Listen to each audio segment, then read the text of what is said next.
Woo! Hey, what's up? I'm here again. What's up, everyone? I'm here again. So, ito na yung second episode ng aking my journey to become a licensed professional teacher. At ngayon, time check, 7:04 p.m. At ako yung nag-review pa rin ng Prof. Ed. At syempre, meron tayong mga kasama dito. Una, sa aking kaliwa, ay kanan. Wow! Easy. Kalala ka naman. Pakal mo. I'm KJ Pogi. KJ Bernal, kapatid ng aking kapatid. What? Kapatid yan, kasi kapatid ko. What? Aking utol na si KJ na sinautot ko na nagpairam ng laptop at ng kanyang chair. At isa pang kasama ng iba kundi si Enigma. Boss Enigma. Ayan, so ako nga pala si Engineer. Basta akong doctorate na. Wow! Tinutulungan ko sila. Yes, tinutulungan niya ako kasi I'm a novice teacher.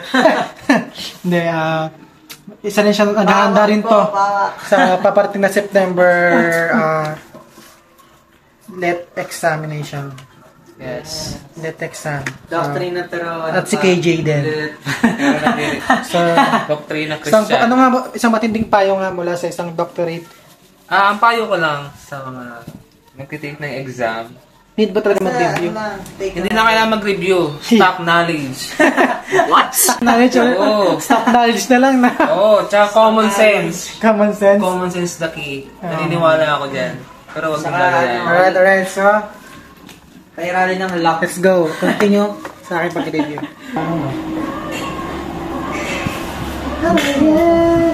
Maganda dito kung meron mo ano.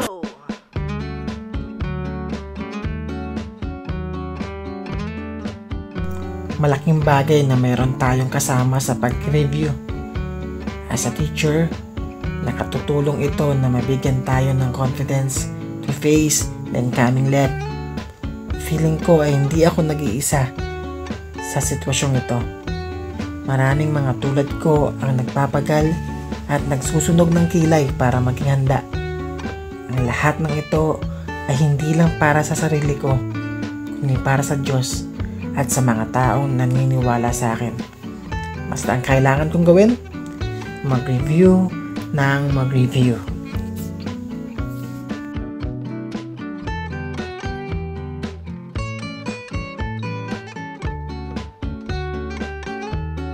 Hello guys, so tapos na kami. Bibilangin lang namin yung mga tamang sagot namin.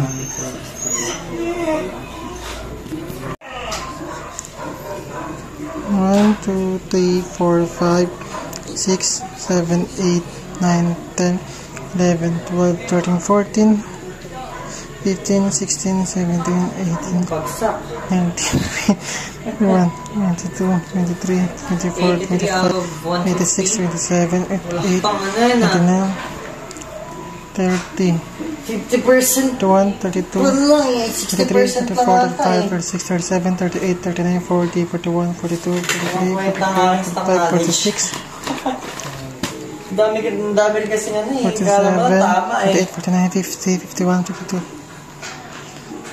Pero hindi pala.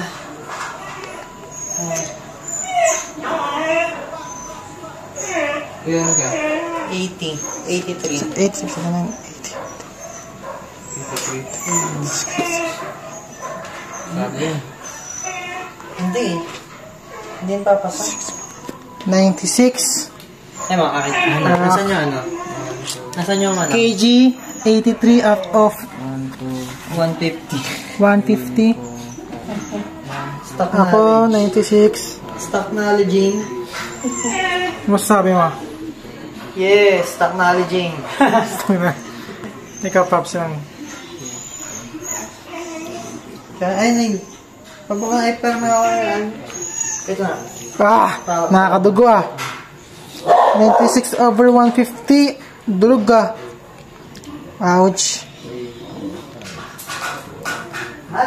First attempt. Prof. Ed.